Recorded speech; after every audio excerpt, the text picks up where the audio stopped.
right. I'd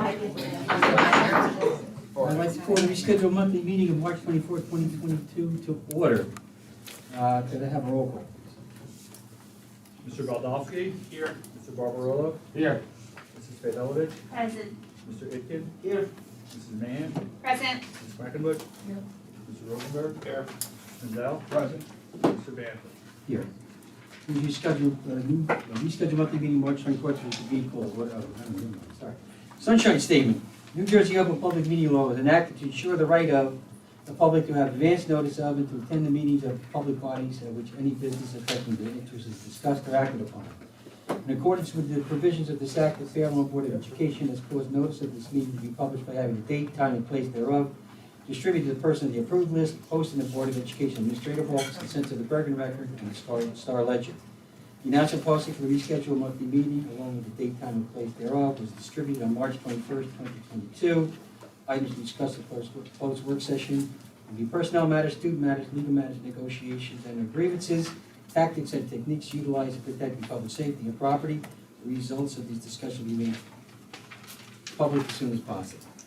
Join me in the flag. To the flag of the United States of America and to the republic for which it stands, one nation, under God, indivisible, with liberty and justice for all. Okay, at this time, I'm going to turn it over to Mr. Garcia for superintendent comments. All right. Good evening, everyone. So we're gonna skip around a little bit because we now have for our second meeting in a row our student reps who are here tonight. We have Addison from Memorial Middle School, we have Rebecca from TJ Middle School, and we have Sam Steinhardt from Fairlawn High School. And Sam, where are you going to college next year? West Point. West Point, that's right. Sam is also Go Army. Student government president, correct? Yep. Student government president. So Sam is sitting in for the feast tonight, and we're going to start by allowing our student rep to give us an update on what's going on in their schools. So who would like to go first? Yeah. Okay. At Memorial and TJ, students were involved in Linkit testing in language arts and mathematics. Linkit benchmark assignments help teachers determine student progress on specific topics, standards, and skills. This was our second benchmark assessment through Linkit. The first assessments were administered in the fall to collect diagnostic baseline information. This past assessment was to monitor our growth, and we will again be assessed in the spring to measure our end-of-year expectations of the standards. At Memorial, the Drama Club just presented Caught in the Web, where two fun-obsessed teens, Sarah and Derek, have heard their parents' cautionary tale before that one day they'll get sucked up in their phones, and then one day it happened. The two teens find themselves trapped in the internet and on a wild adventure through the World Wide Web. We were so excited to welcome 4th grade students and teachers from Lincrest, Westmoreland, and Forest to Memorial for our dress rehearsal this Tuesday. We'd like to take a special thank you to the parents, the dedication of our drama club advisor, Ms. Markson, and Ms. Fife, the production club advisor, Mr. Glock, and to you, the Board of Education, who help provide our students with the opportunity to shine on the stage. This year, the TJ Drama Club will be presenting Annie.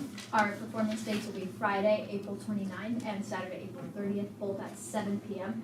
In addition, we'll be hosting a performance for the incoming 4th graders from Mills, Radburn, and Warren Point as a part of the transition to middle school on Wednesday, April 27th at 9:30 a.m. Any board member wishing to attend may contact the school for a complimentary ticket. The Student Council at Memorial just wrapped up the One Worm Coat Drive. In collaboration with Mrs. Keisha Austin and the Fairlawn's Community Action Committee, Memorial families donated over 300 new and gently used coats, scarves, and gloves to the Oasis, a haven for women and children in Paterson, New Jersey. Thank you to all the families who donated to this worthy cause, and a huge thank you to Mrs. Austin, who continues to dedicate her time to making the world a warmer place. The TJ Performing Arts Roadshow will be on tour upon return from spring break.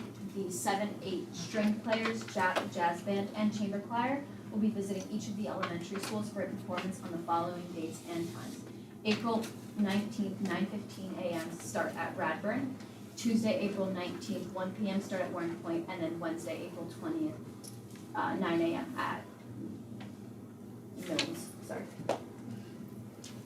teachers at Memorial and TJ supported World Down Syndrome Day this past Monday, March 21st, by rocking their socks in celebration of all our differences. The carnival is back at TJ after a 2-year COVID pause. We are counting down to the days May 13th and 15th when Mr. Weaver will be hoping to be tall enough for all the rides. Our PTO is working on a plan that will be fantastic event, and any board members wishing to volunteer, wink wink, may contact the school. They keep trying to get me to dunk me in the tank. I did not. Yes, I know you volunteered, I keep hearing about dunk the superintendent in the tank. It may or may not be on the committee. Yes. Wonderful idea. Make sure you let me know if he is in the. Stick with Mr. Weaver, we're good. Wear out my right arm. But please continue, sorry, we digress. March is still here, and all the madness continues at Memorial. It's super exciting. With our planned College Fridays, our Penny for Power, and annual Hoops for Humanity and Foul Shots to support our Special Olympics.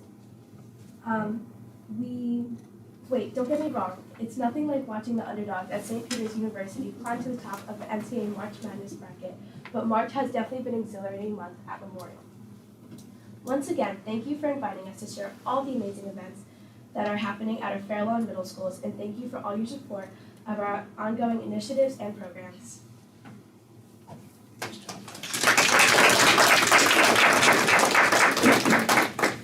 Sam? Well, first of all, thank you guys for having student representatives here to speak to you. And this month,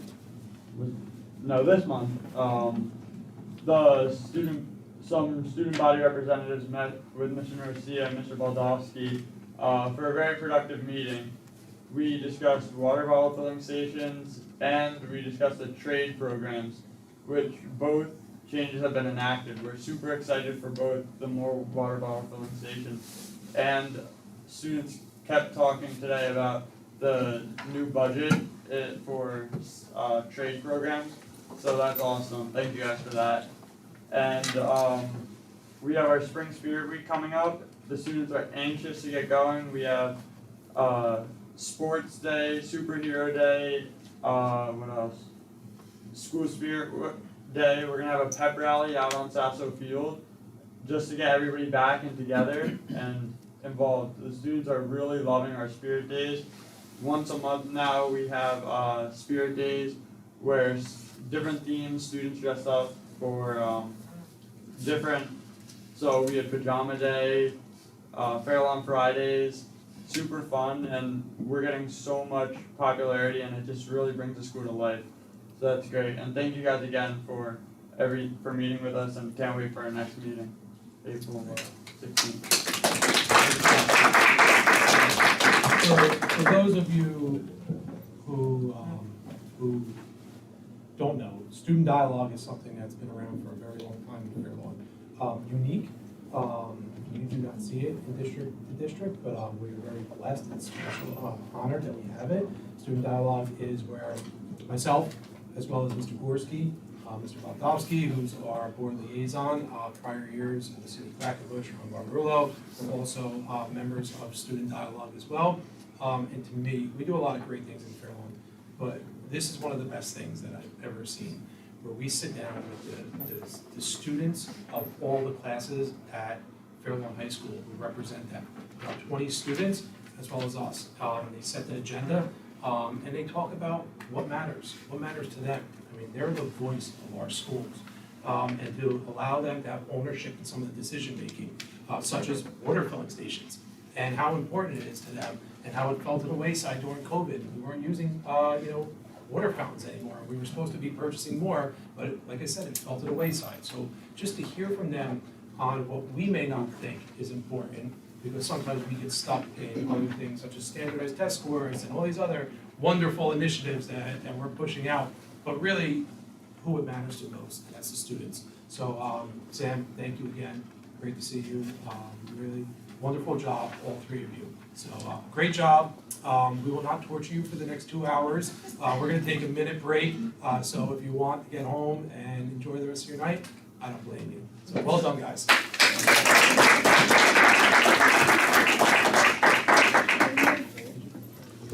We're gonna take a minute break, and then we'll jump right back into the meeting. Were you taking a picture? Did you want to do the picture of the board in between while we're waiting for the yearbook? Who was doing the picture? Yeah, let me go get my camera. Okay, no problem. Thank you, guys. Great job. Nice job. Great job. Thank you so much. Great job. See you. Take care, all right? Take care. Hey, see you again. Take care, all right? Get out of here. All right, have a nice day, all right? Thank you. Great job. You did a great job.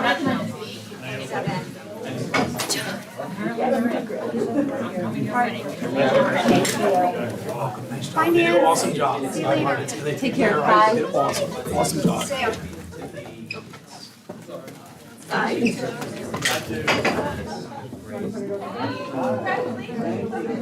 Hey, hold on.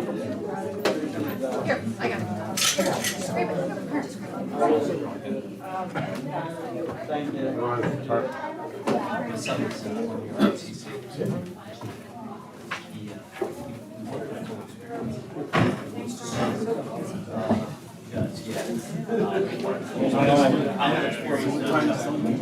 What time is done? I don't know. Oh, I'm gonna be there. No, I'm sure. I'm not doing I'll purchase tickets for everybody. We'll do it. We'll do it. Okay, no problem, no problem.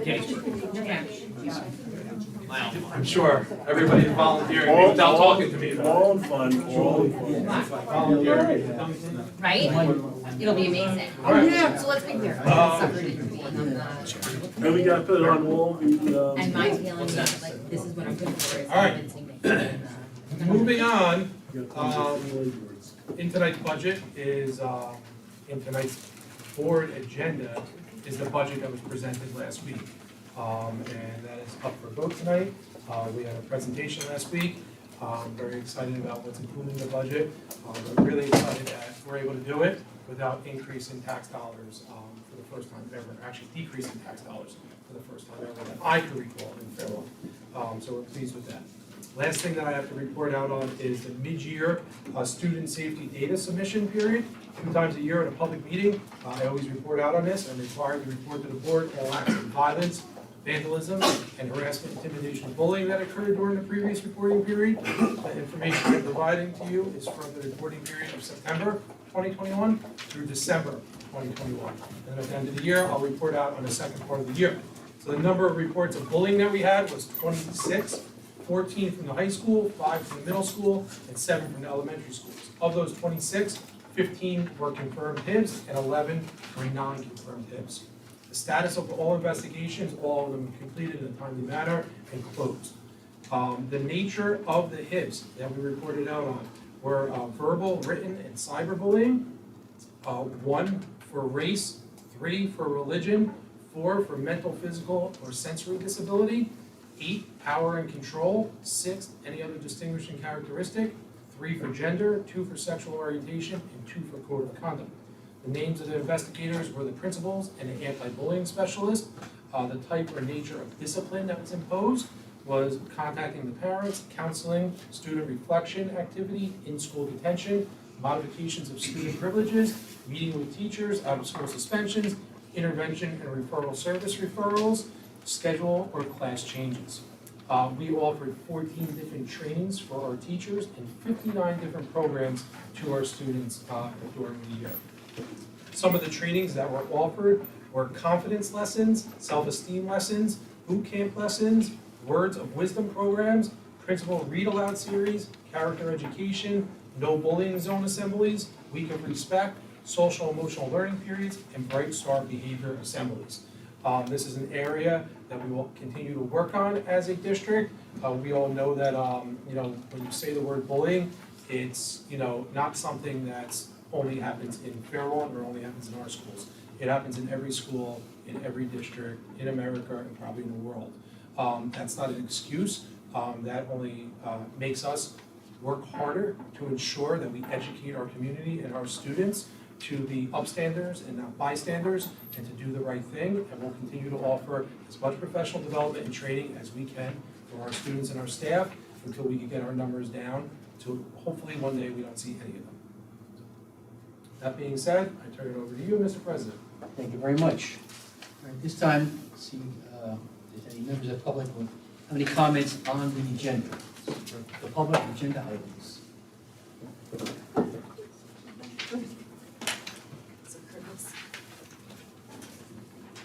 should we sign the book?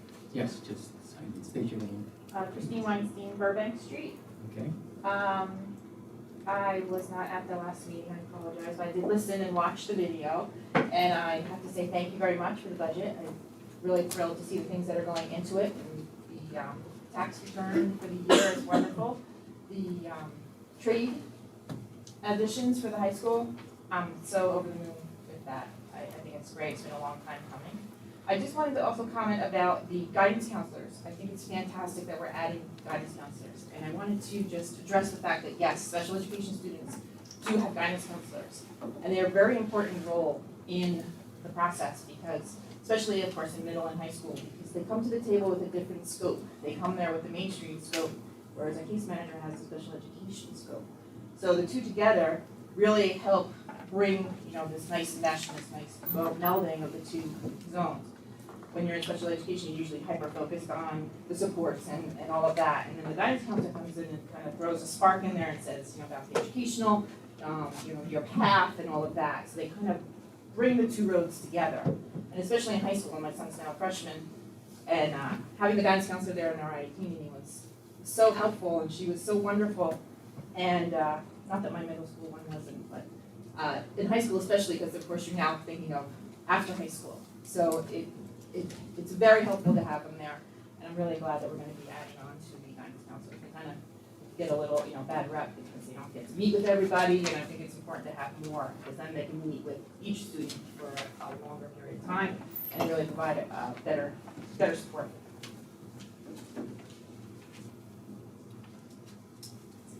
Thank you. Thank you.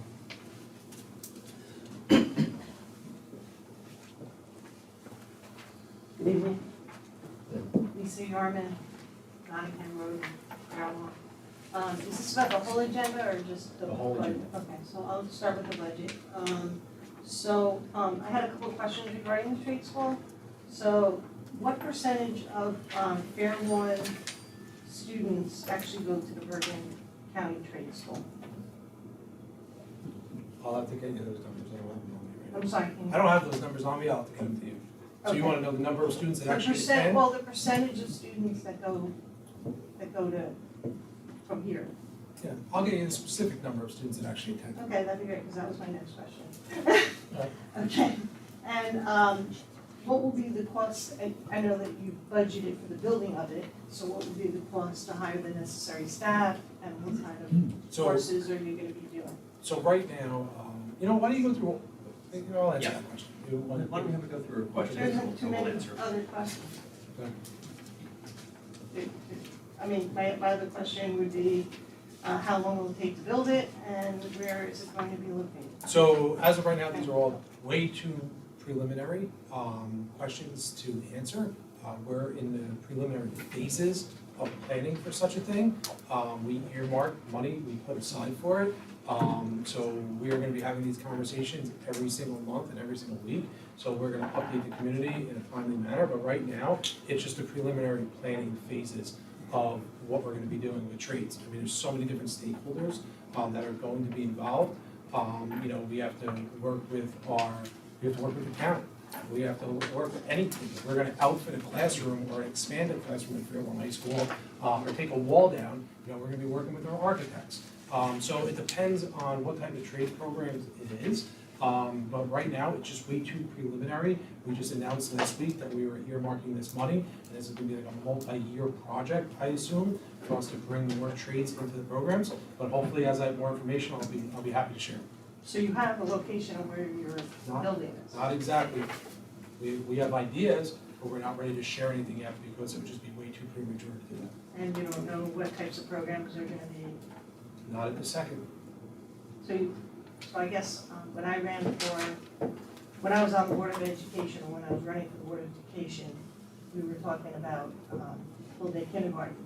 And my whole problem with full-day kindergarten is I love the idea of having full-day kindergarten, but there was no curriculum that was presented to say, here's a curriculum, you're gonna nap 2 hours in the morning, you're gonna nap an hour in the afternoon, and we don't know what we're doing in the middle of the day. That's not what was said, but there was no process, there was no plan.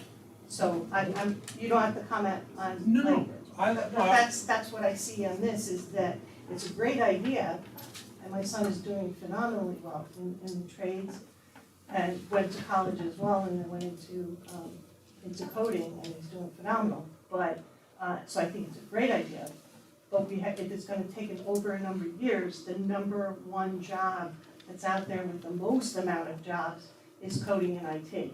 And we don't have even a minimal platform for that job. And, you know, and there are kids that graduated from Fairlawn High School that are making more than everybody that's sitting at this table. so Within the X trades, amount of years, so. we're going to work very closely with our staff and our students and look at trades, and see which trades can make sense for us to roll out here in Fairlawn. You know, I'll use an example of just welding. If the welding market is saturated and there's millions of welders out there, you know, it wouldn't make sense for us to bring in a welding program into Fairlawn High School. So we have to look at the market to see where it makes sense to open career and technical education programs up. So like I said, right now, this is getting hopefully approved in a couple of minutes. If this gets approved, then the planning phases start after that.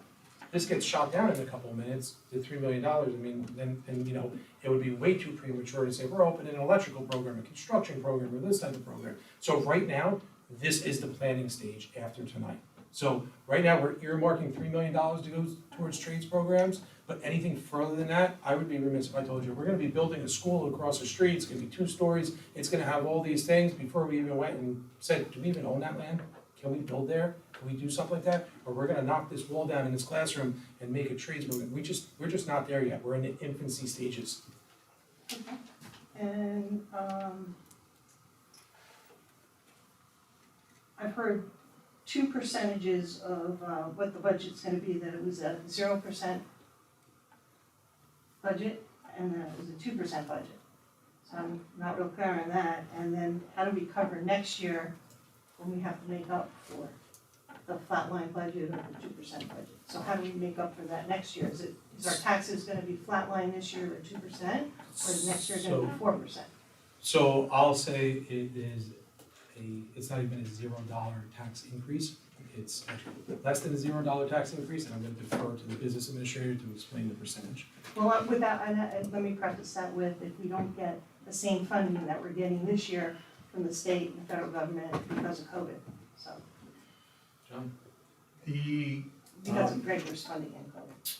There is a tax increase of 2% on the overall budget. The tax impact for the household would, in essence, what the effect of is that what is going to be felt at the household is below 0%. It's actually going to be a slight refund of I think it's about $7 on the average system. So the tax impact for the household is 0, or is actually less than 0. There's I'm a little confused. Because, well, taxes are not just a product of, and I'm gonna get a little technical here. Taxes are a function of, yes, the amount of taxes that we're asking for, but it's also a function of, for here especially, it's based on the calendar year, so it's what taxes that you're paid for actually in this current year, but it's also a function of the value of the town. The value of the town has actually gone up, and because of that, the taxes are being spread amongst more ratables, and because of that, even though there is a tax increase on the overall budget, on the overall taxes, it's actually becoming it's affecting the households at a below 0% number because of the fact that part of next year is going to have 0 increase, half the year because you didn't have a tax increase last year. Okay. Yep. Part of it is the fact that the value of the town has gone up.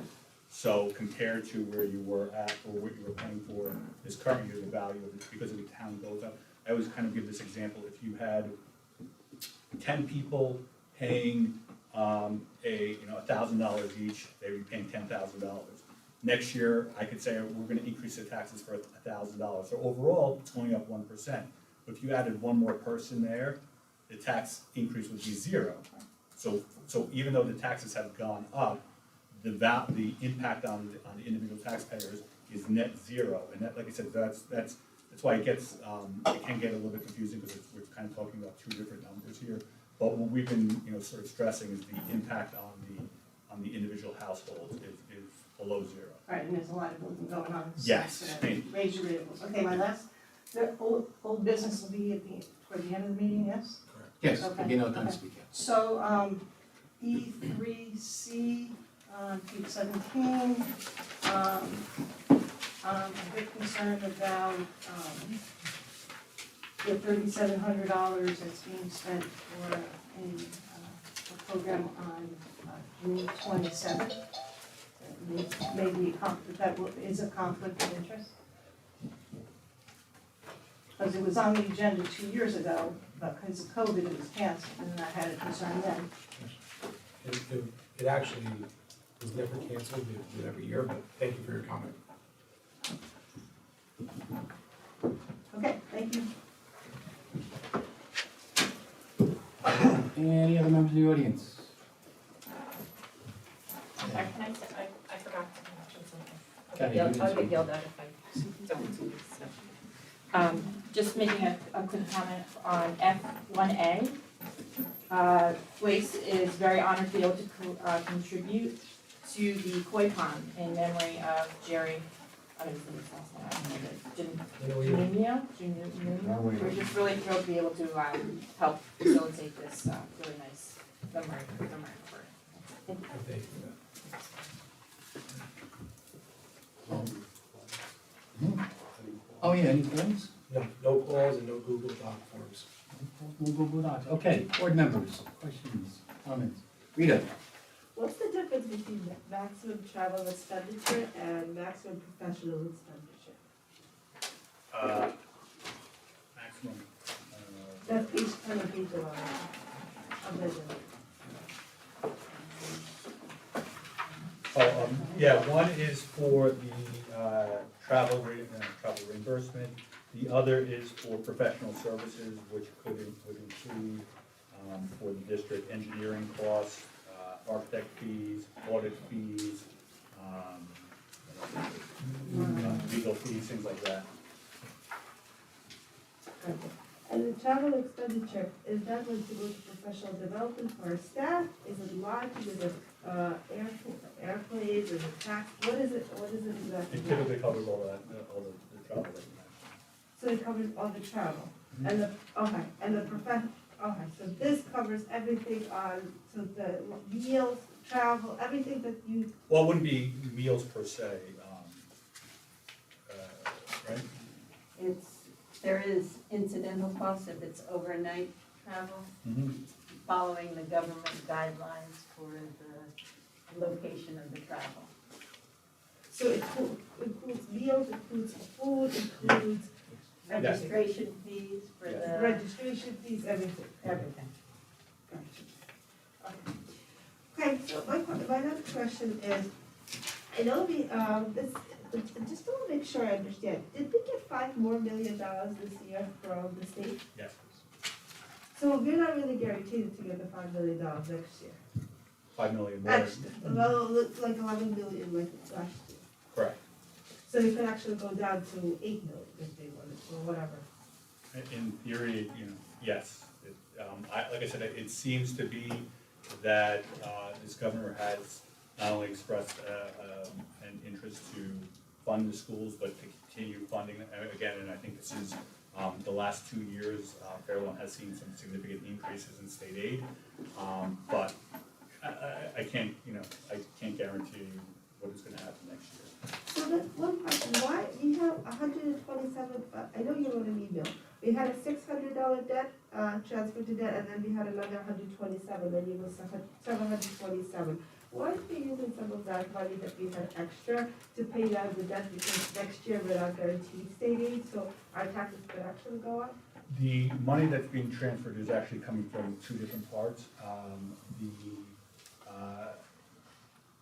The part of it is coming out of our capital reserve, which, if you'll recall from the audit, was somewhat healthy. And what we actually determined was the fact that that's actually helping with the tax relief. to help with, because those are obligations that the district has for a referendum, or actually multiple referendums that we're paying off right now. What the withdrawals right now is actually a little bit less than it was last year out of capital reserve, because there is actually additional money from the referendum that wasn't spent, that's being used to offset the obligations for debt service. Okay, so but that debt service of 700, I don't understand why we just paid off. We have $3 million we're putting in reserve for the, why aren't we using Well, 700 and putting it into? Well, the debt service is, it's sort of like your mortgage, there's, I believe you have about 20 more years or so on the payments back, and it's around 2.6 million, I think is the on the payments.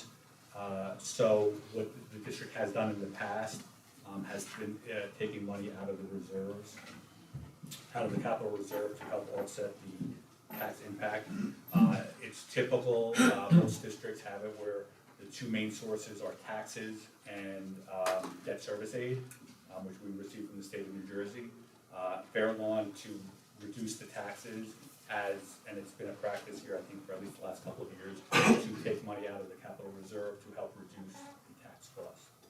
So if it's a mortgage and you own a principal and you own, I don't know, whatever, why should we pay some of the principal off so that our payments will be less or shorter?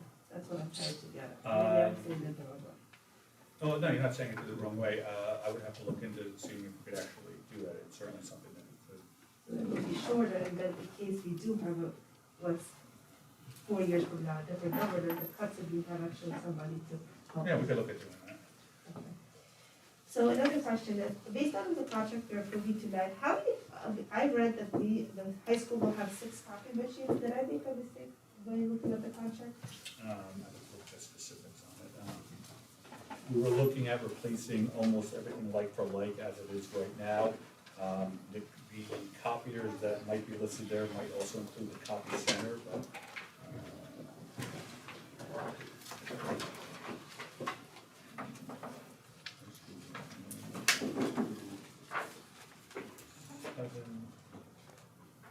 Now, the high school actually, I think, has more, to be honest with you.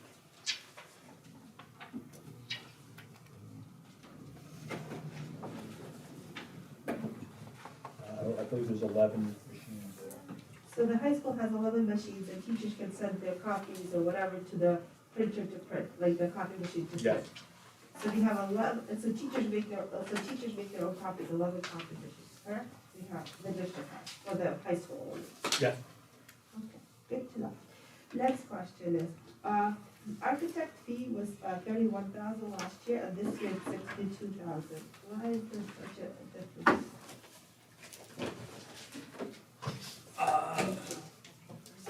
Well, we do have significantly more capital projects that we're looking at doing in the 22-23 budget, as well as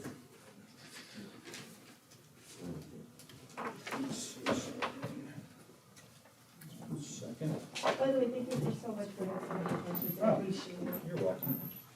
And let's see, I think. 28 minutes. I apologize, I'm just looking at.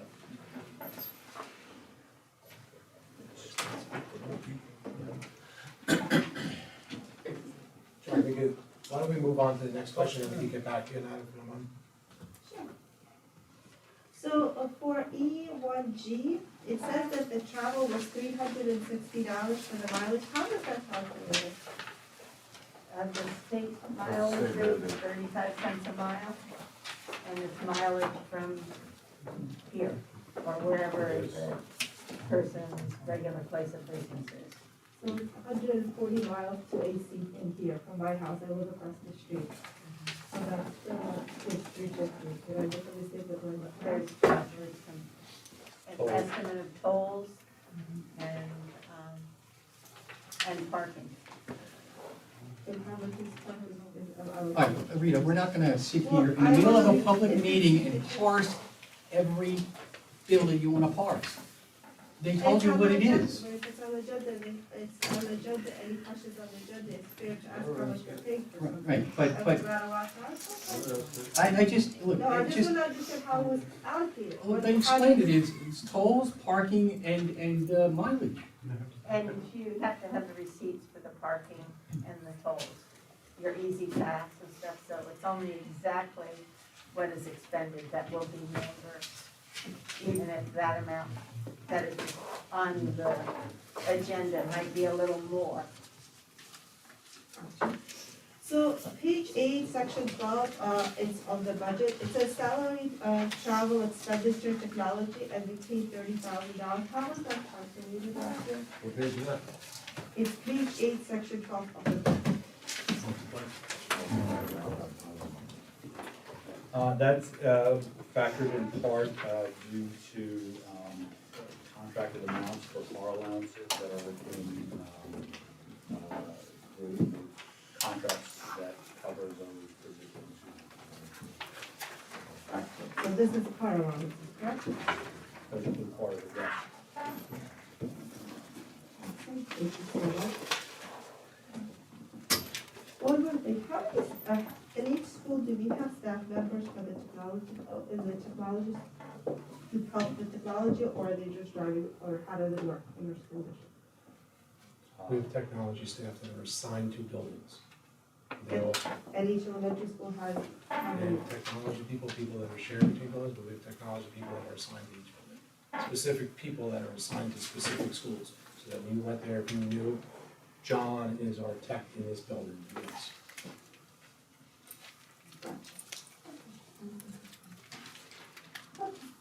Thank you so much for answering my question, I'll come back for the second one. Thank you.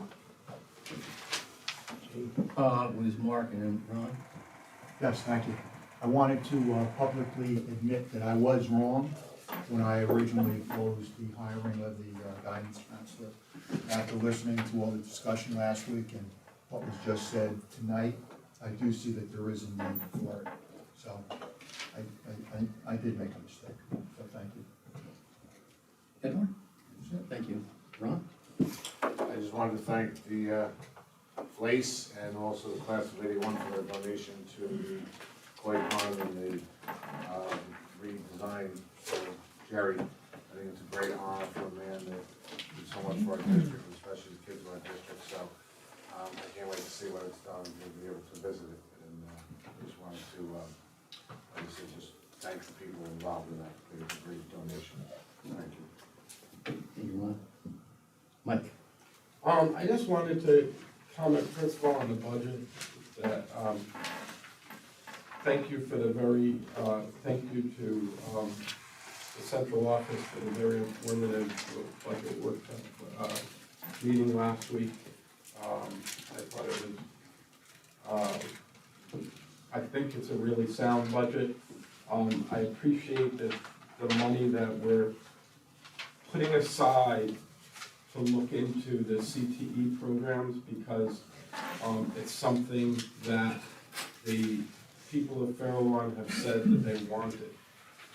So it's obviously the first step involved in many steps of examining how to bring more of that to our schools.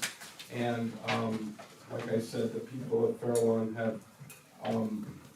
have really said that they wanted that. So it's, in my opinion, it's a good use of that money. It's a good use of that money, and thank you to Trenton for that. As far as E1, there's been some questions that I've seen on professional development, and I just wanted to state that I am all for everyone in our district that is willing to go for professional development, continue to go for professional developments, because that's how we get better. That's how we network with other schools, that's how we network with other professionals, and that's how our district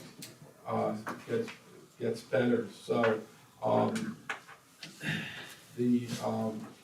the public has to realize that there is limits on how much we can spend on that, that there's all safeties that are included in that, so that to make sure that, people aren't, all the costs have to be, there's a certain cost for mileage that the state gives us. There's backup to all that, and the auditors, when they're auditing the district, they look at that stuff to make sure that we're within, the set amount and the set procedures that are made by the state that the public district has to go to, and that includes our administrative team. And I think it's just as important for our administrative team to be out there saying what's going on in education and what's new and what's, how to move this district forward. And I think we do a great job at that. And those are my comments, thank you. Any other board members? Joe? So I just want to sort of reiterate what I had mentioned last week at the budget presentation of, this is a budget that Carolyn residents should be excited about. Not only is this addressing the needs of our current students, but it's our future students. And that's what really excites me, at least, is that we're looking towards the future. And I think we need to keep looking and improve in our outlook of looking towards the future in this district when it comes to sustainability and just making sure that long term that we are looking ahead. So I'm excited that this budget looks ahead, creates the CTE program, puts some funding towards it, and ultimately that it's a responsible use of public funds and taxpayer money. So thank you. Thank you, Joe. Julie?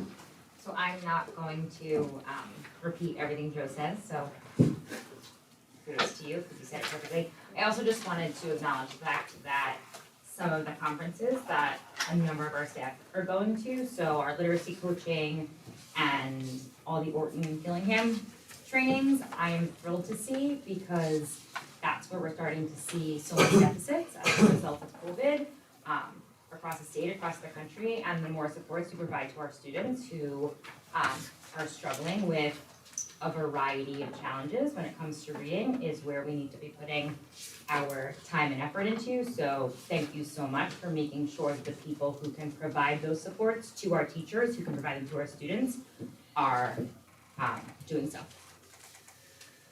Thank you, Julie. Anyone else has spoken? Rita, you wanted to go again? Yeah. Go ahead. Before she starts, Oh. for the 62,000 that you were asking in regards to our fees, I was looking in the wrong year. I thought you were mentioning 2023. For this year, the reason why it jumped up was the cost for the long-range facility plan, which is a once in every 5 years. But those were the costs that jumped that up. And the 30,000 you pay them every year just for a retainer, is that correct? So everywhere. I don't believe we don't have a retainer. You don't pay it. These would be fees associated with, I believe it's setting things up for next year, for the upcoming school year. But I would have to get into the specifics of the yeah, but like I said, that's why it's at least up that year. Thank you for answering. Is there a way we can, would it be possible for the board members to receive how many staff members are in each, for the technology staff, how many are in each school? Just not the names, just the 5 people, Mills, 4 people. The schedule? Not the schedule, how many are actually in each building? How many technology people do we have? How do you split them up in the different schools? I think is what she's all right. Is there one here permanently? Is there one that gets shared? We don't need the names, just. No, would it be I'll look possible? into the technology staff for the chart and I'll come back to everybody. Awesome. It says that we spent $40,000 on operation of vehicles. Is there a way the district can get the board members, if it's possible, to receive, there's SUV, minivans, hatchbacks, coupes, and crossovers, if you have any, how are they utilized? How are all the vehicles? Just not the trucks, obviously, but like the actual, SUVs, sedans, minivans, hatchbacks, coupes, or crossovers, if we have any. Okay, we'll look into the inventory of our vehicles. And like, how are they actually utilized? Anything else? That's fine. I'm sorry, I'm not trying to be mean, No. I'm just trying to learn all of this. I just, any other questions? Yes, one last thing, we got a paper on here, it was how healthcare costs were calculated. Is it based, you gave it to us somewhere in this packet, I don't know. Is it, so healthcare cost is percentage of the cost of the plan, or how did, is it, because it was like 300, 340, was that, how did you calculate that? Well, or that was, I didn't understand this, I'm sorry. That's okay. I mean, we look at all our employees and what plans they're currently in. And we talked to our brokers and got estimates of increases in premiums. And we applied the estimated increase and projected out the cost. We added in some for projected new employees, and typically employees move on and off plans, and they, have children and move up to the family plan, get married, add spouses. We make a general estimation of who's gonna be covered and what plans they're gonna be in, and we use the premiums provided by the state And we also do calculate and the employee contributions as well, so we try to factor in everything. As Pat was alluding to, it's not an exact science because of the fact that there are life changing, obviously we don't know the people that we're gonna be hiring, what plan they're coming in at, but there are also life changing events, people get married, people have kids, and those are qualifying events that allow you to change over. We also do have open enrollments, which do allow people to switch plans, which usually, October, November. So is the healthcare paid on the cost of the salary, or is it just on the, how much it costs? It's actually, it's a number of factors on the percentages. The state of New Jersey has come up with a very, I don't want to say convoluted, but it's a detailed formula based off of. You can say that, John. It's very convoluted. It's based off of the salary that you make, a certain percentage of which plan you're on. There is now new plans out there that are offering it at different percentages. But it is, luckily our Pearl software is able to run those calculations for us, because it's kind of doing it by hand would be very, very tiring. But again, it is based off of the Chapter 78, Chapter 44 contribution. Thank you so much for answering all my questions, and also thank you for answering all my questions before the meeting. I appreciate it. I really want to learn this, and I really spend a lot of time understanding this, but I don't understand this because I'm new at this. No, and listen, like I said, that's what we're, and we work in it all the time, so we're used to the numbers, but that's what we want you guys, not just, maybe not, just feel comfortable with it, but, the parts that you understand it, and, hey, listen, eventually you're gonna get there, and you're gonna be, you might be doing the budget presentation. Yes, any other board members? Second bite? Okay. I have a motion for G1 and G2. So moved. Second.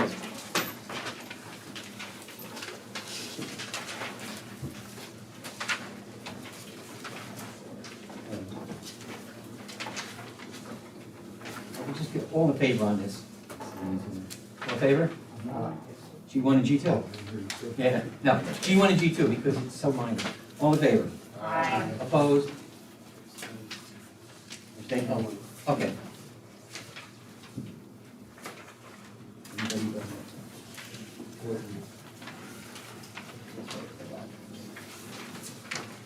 Motion for B1. So moved. Second.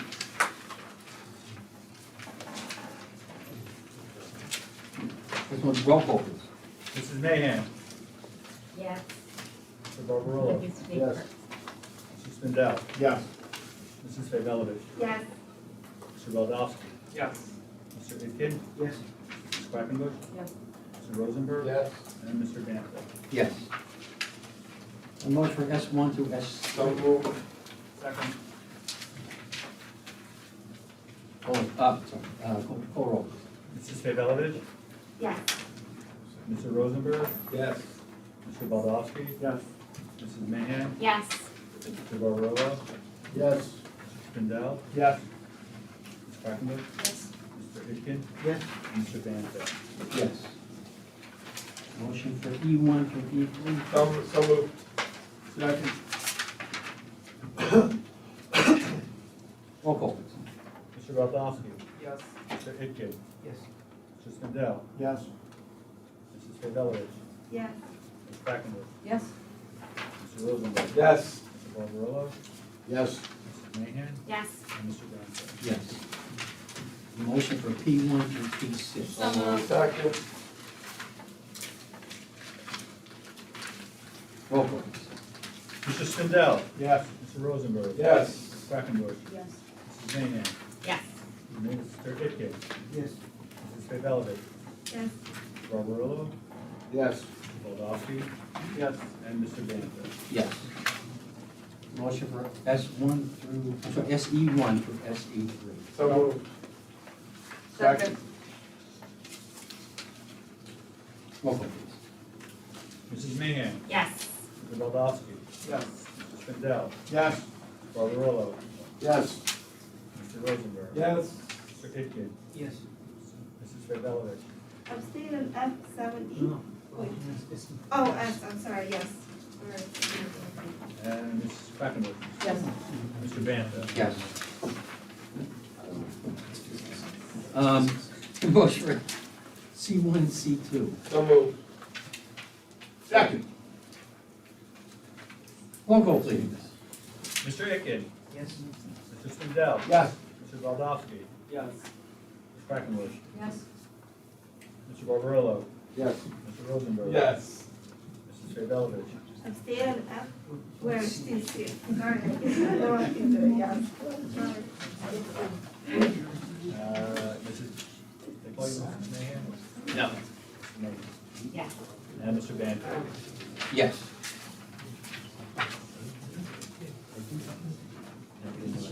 Okay, F1, motion for F1 through F7. So moved. Second.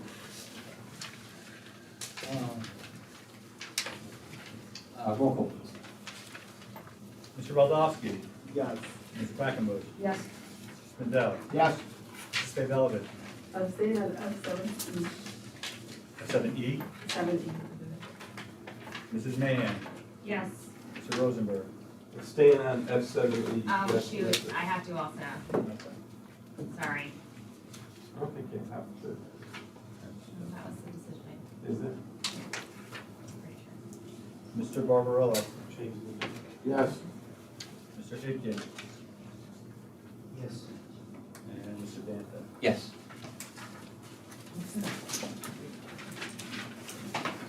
All right, this time, open the floor to the public for comments on other business.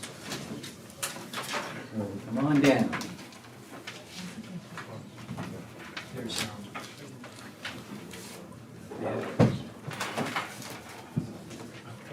This is Norman. So I just had a couple of just pretty easy questions. On the tutor.com, has there been any excitement generated from that meeting?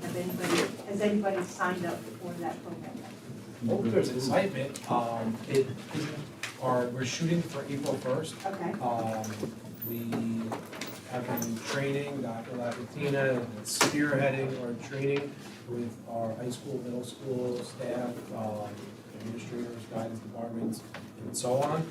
We've had parents actually reach out and inquire and say, like, I heard about it the last meeting, excited, can't wait to sign my son or daughter up. So, yeah, we're looking forward to it. I mean, I'm sure it'll be a little bit slow coming out of the gate until everybody tip to the, tutor.com and finds out about it. But yeah, we're looking forward to it, we're excited, but we're still on target. Excellent. Okay, and my other question is there an elevator at Warren Point School? Anybody know? There is not. There's not. So how is there handicap access for somebody that has a disability? There's I think the way that Warren Point is set up with the ramp, there's a ramp in the back of the building, so they can cut. There's a ramp there, and it's not required to have an elevator in an existing building, only if you do a certain amount of construction that is required. Because also, believe it or not, with barrier free in the ADA law, when you do a new building, you if there's not an elevator in there, it might not be required, all bathrooms have to be barrier-free, which is something I never understood, how you get to the second floor. But not everybody's in a wheelchair considered Well, barrier-free. there's 3 floors, I think. Well, the saying it's not required by law, it's an existing building, only if they do a certain amount of construction, then it has to be submitted. Has it been paved within the last 10 years? I'm sorry, what was that last Has it question? been paved in the last 10 years? What been paved? Parking lot. The Rams? The Rams, the parking lot, I any. I would have to look into when the last time. it was paved. Yeah, there was a whole But, program back in. when we planned the last referendum, one of the things that we did look at was an elevator at one point. But it was gonna cost well north of over $1 million to put an elevator there, and we were gonna use the classroom space as well. So, it was a decision that we had to look at and say, we're obviously looking at the overcrowding of the elementary schools, working on the middle schools. But I do remember actually walking Orange Boyd, looking and seeing how much classroom space we would lose, and also how expensive it was gonna be at that time. Okay, there was a program that was done, I believe, in 2002-ish, that had the plans for all the ADA requirements to be inclusive with the law. It was sent through the OCR. So I had the program at home, I don't know how it was set up, but I just was curious if most of it's been finished. So somebody had approached me about like the referendum, and is that the same as a surety bond? Like, how does a surety bond work within, is it board members, is John, it staff? How I'm gonna let you turn. John's doing a phenomenal job tonight, so I'm gonna let him. It seems to be John's night. Okay,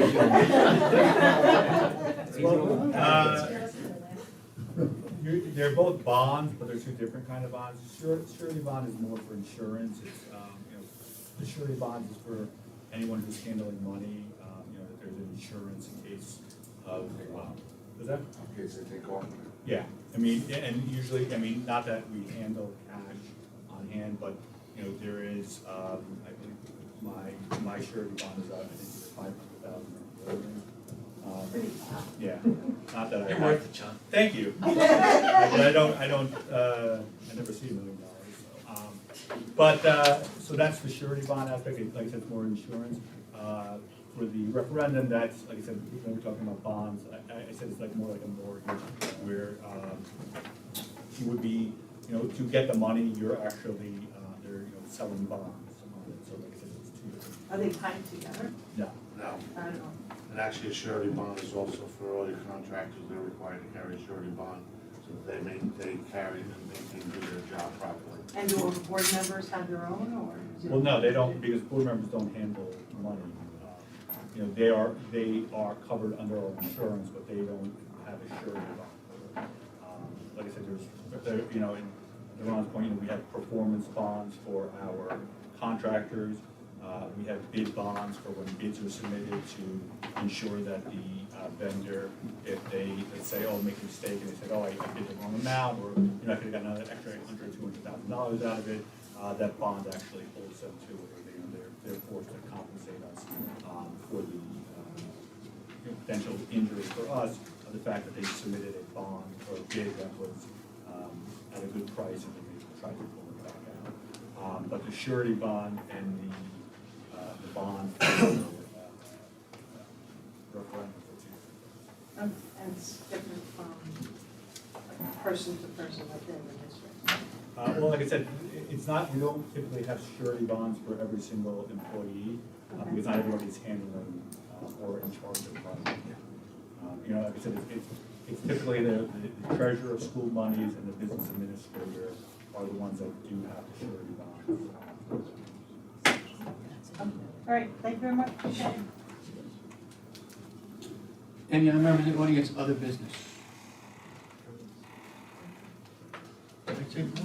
No. Oh, okay. Okay, seeing none? Anything on the computers? No questions on the computer or the phone calls.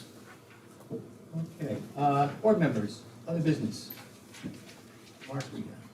Yes, I attended the Alliance for Substance Abuse Prevention meeting the other night, and I just wanted to say that the police department and the health department are offering a drug take-back. If you have any medication that you want to get rid of, rather than flushing it down the toilet, which is not a good way to dispose of it, they're going to be offering on April 30th at 10 to 2 in the municipal building. You can take your medication and deposit it there. Also, the Junior Police Academy is starting up again now that COVID numbers have decreased. If any of the students are interested, applications are going to be available at the police headquarters. The program starts in August.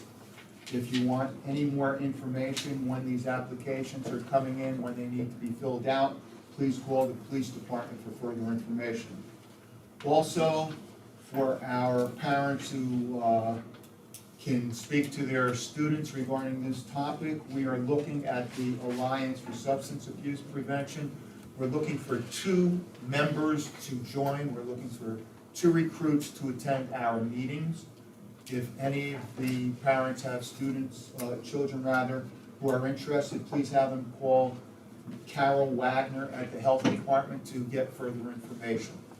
We're really looking forward to representatives so that they can give a different perspective on the topics that we discuss. And that's it. Thank you. Thank you, Mark. Rita? So I'm a little concerned about what the individual said regarding word point, because kids break their legs. And if I'm on the 3rd floor of my classroom and I broke my leg, there's no way I'm gonna go to the 3rd floor, going downstairs for recess and then go upstairs for this, and if there's a fire, like, I just think it's not, I don't think it's fair that children, like, if you have 3 floors, there should be some kind of elevator. Kids break their legs all the time. What do they do if they break their legs? We actually make accommodations. At times we do room changes. We actually swap rooms out at times and move them so that we can accommodate that student. We don't, just tell a student that, sorry, your class is on the 3rd floor, you can't go there anymore. But a lot of times we do individual nursing plans for those students for the short term. But we work with families and students for situations like that. If this board would like to have a bigger conversation about putting an elevator in Warren Point, I serve at the pleasure of the board, but I'm letting you know that many years ago, it was well over $1 million that we'd be losing classroom space. If you want to look at it again, I'm guessing the price will probably be double at this rate where we are in our economy, but I think that's for another day and a bigger conversation for the board. But we will never leave a student out if they break their leg. You're right, it does happen often where we do have students who are in a cast and can't make it up, whatever it may be, but we always accommodate them with the right issue. I think as a board, one thing is to make sure that accessibility in our buildings is there for everyone. And I think it's important that teachers can break their legs, everybody can break their legs, and I think it's important for us to think, I know it's expensive, I understand that, but people with disabilities, we should make sure that they are able to access their blood. I know it's not required by law, but as a humane way. This is my personal opinion, not anybody else's. And the last time I talked, the middle school, the handicap spot, was that ratified somehow? Since the last meeting that I mentioned it? Well, there are handicap spots on the other parking lot, but we are still going. Yeah, because I think people with disabilities need to have access to the building, and if that's the front of the building, and if that's the only way to get into the building, I think that's one thing we need to make sure. At least at a humane way, because that's how I just feel. This is my personal opinion. Again. As somebody whose career, 20 plus years in special education, as a case manager who wrote IEPs to allow students with disabilities to have access to buildings, as an assistant superintendent of student services in special education, I agree with you 100%. But I've never heard anybody being denied access in Fairlawn, ever, to something. If there's anybody out there that needs access to something and they're having trouble, please reach out to any one of us so that we can make sure that we can accommodate you and work with you. But I know that we keep on having these conversations, or they keep on coming up at board meetings, but I really am at a loss right now because it's not happening and I haven't seen it. So if there is somebody out there, please reach out to us. I would be more than happy to speak with you and assist you in this process. My question, I guess, maybe I'm wording it. You said in the back of the building, there's handicap spots in the middle school. How about the front? How about if a parent comes in and wants to talk to a teacher or principal? Do they have to walk around the building or they can actually enter from the back? Is there entrance from the back? No, but is it only one entrance to the building in the front?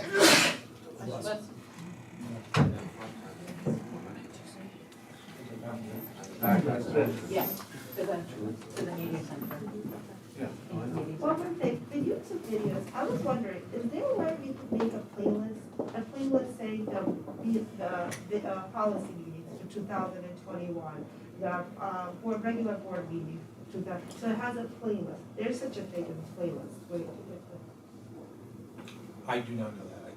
I could honestly, I will look into it. I'm not that great when it comes to social media. I will speak with our technology support, but I'm not sure you want a policy playlist? No, so you can have, like, you could put 2021 policy meetings, It's some and kind then of a- all the videos for 2001 that has policy would be in there. Or board meetings, regular board meetings will be there. And if you have some way to other meeting. organize it. Yeah, so it's organized so that if you want something like, I wanna look up last week, I can just go, click, it's easy, it's there. We'll play around with it and look it back to If that's it. possible. And hopefully I learned something new tomorrow. Okay, one more thing. For elementary school and middle school, the constituent said that there's no coding classes in the middle school, elementary school, is that true? Sure. No, we don't have coding classes per se, but we definitely have coding in the curriculum. Okay, Yeah, from elementary school. is there a way we can think about, maybe, not obviously, but think about like implementing coding in elementary school and middle school kids, I'm sure. It is there. It's just not a class. It's incorporated within the curriculum of our technology class in elementary school. We probably hit on it in math, hit on it in a lot of areas, but it's not a class that's going to be called coding. Okay, is Yeah. there something we can, like, because I think technology is one of the things that we're all very passionate about in this district, and being able, elementary school, like teaching kids how to code would be something that would be helpful. It is in the curriculum. It is. Yes, it's just not a class. It's not a class, but we definitely touch on coding throughout the year. It's not exclusive because there's other aspects of technology that we want our students to be fluent in that relate to the New Jersey student learning standards. So whereas it might be a strong topic for a few individuals, there might be other students that need other content for technology, such as just being able to utilize a mouse or a keyboard or searching the internet, just to being able to learn those basics first before they get to that. But it is part of what we do. Last thing, the weather has been really bad for the past couple of weeks. Well, it was good and then bad. I just always think about when I was a student, I used to live in where Dover Court was, and it's freezing and it's cold and it's 2 miles to walk those. It's a big walk, and I think we need to think about maybe providing some courtesy busing. Obviously, the parents would pay, but I think we need to start thinking about that as a district. Because I know we're not a busing district, but I also think we need to be compassionate to the students that parents work and they can't drive them to school every day. And if I walk from my car 5 minutes and I might be more older, and we're expecting someone to walk 2 miles.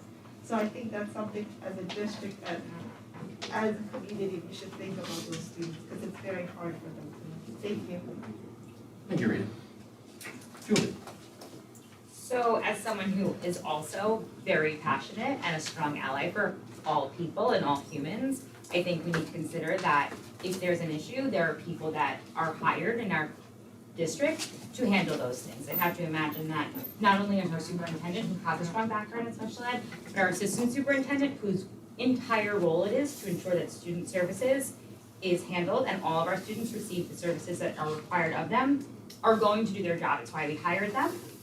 And if we are concerned as a board about what our buildings look like, rather than sit here in front of the entire community and question what we don't know, let's ask for a tour. Because Warren Point is not the only building that has multiple levels and may require accessibility to certain individuals. But I'd have to imagine if there was an issue, it would go to the building principal, and then to Mr. Franco, and if needed, to Mr. Norcia. But right now, we're sitting here and questioning things that are not coming up. So rather than nitpick, let's let the people that we hired do their job because they do it well. And if we don't know something, rather than sit here on YouTube and in front of the entire community and second guess them, ask them in private if we can go see the middle school and what's going on, or see Warren Point, or see Forest School, or see what's going on at the high school, because that's the best way we're gonna learn. Sitting here and having gotcha moments is not gonna do that. That being said, what I was planning to say was how amazing the Holy Festival was this weekend, and how amazing it was to see our community come together and celebrate not only an incredible holiday, but the start of spring, and feel like we were opening our lives again. Additionally, I wanted to thank all the PTAs for opening their hearts and their time for Read Across America, and I got to be a part of some really amazing activities this past month, and I got to hear from a lot of my children's friends and parents about what went on at each different elementary school, and those highlights were really special, and I love seeing that our schools are back open and that our kids are getting to participate in all these incredible activities. So thank you to all of our PTA members, but also to our administration, because without them, that can't happen. So that's it. Thank you. Ron and Mike. I just wanted to say that Monday I had the privilege again for about the, outside of COVID, probably the 7th or 8th year, I got to read to the elementary school kids. I read to the third graders in middle school.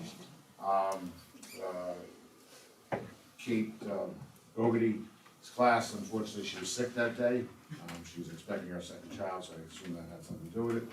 But it was such a great experience. I walked in, seeing all these kids' smiles, their faces, and somehow it was kind of funny because I got on the subject before I started that I'm a plumber, and I asked them if they knew what a plumber was, and I was kind of waiting to see and hear them say that I just work with toilets, but they actually, that I fix pipes, and I do this, and I do that. And so we read a book about crayons and angry crayons, and it was really, it was just such an enjoyable. And then after that, we actually somehow got on the subject of dogs. So I was hearing about everybody's dog they had in their house. But it really was such a great time to see them. And I asked them if they're happy to be back in school. I said it was lovely to see their faces again without masks on. The two children did have masks. I said that is perfectly fine for you to wear them. That's great. Stay healthy. But I just wanted everybody to know it really was. Again, it's something I look forward to every year, and it made my whole day on Monday. It really did. So I just wanted everybody to understand it was great.